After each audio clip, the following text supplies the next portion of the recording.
Our cue to bring in Mr. Russ the Cave. Good morning. Good morning, Mary. I'm so glad that you actually used the descriptor extreme rainfall, because there really is a lot of it on the way. And I know we've had, 30 out of 31 wet days in January so far. We're into the top 10 wettest Januaries of all time, and maybe making a podium finish by the time we're done with the day. But let's focus on the day one forecast, which has an awful lot of rain associated with it. I just want to draw your attention to the almanac for this date in history for that reason. The record high, 1992, 14.8 at YVR. I don't think we're getting there, but it gives you an idea of how high you have to go to break records at this time of year, and we are going to break a number of temperature records all across the south coast. YVR, I don't think is going to turn out to be one of them, but here's why. Very mild air sourced from the subtropics all the way around the Hawaiian Islands here, riding up on this incredible atmospheric river, this Pineapple Express towards the coastline.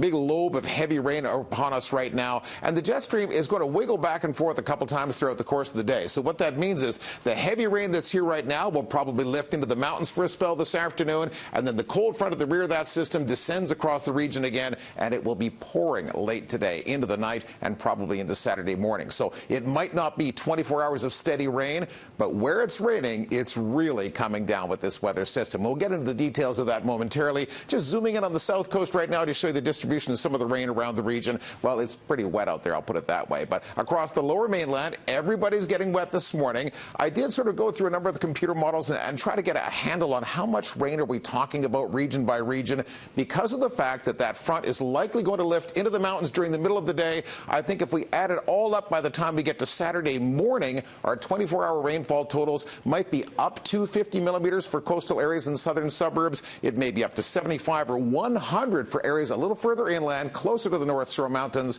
and over the neighboring peaks with a soaring freezing level. It's not out of the question at all to get 200 millimeters of rain from this one system between now and this time tomorrow. So extreme rainfall is the order of the day. Here's what happens around noon into the afternoon. That rain lifts into the mountains. It's probably going to taper off for a few hours this afternoon, and then it is back late today and tonight. So a couple of pulses of real downpours. Have a look at the weekend. It is completely different.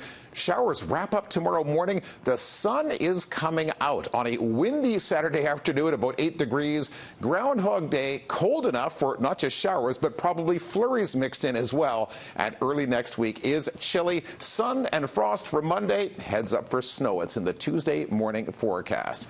Thor, I imagine you'll have your work cut out for you over there today. I will indeed. There'll be some problems in traffic. I do appreciate the updated groundhog graphic with the top hat today. Well, you know, it's we're feeling festive, right? Yeah. By the way, that graphic behind you is ominous with that red. It was like, what is it, raining lava?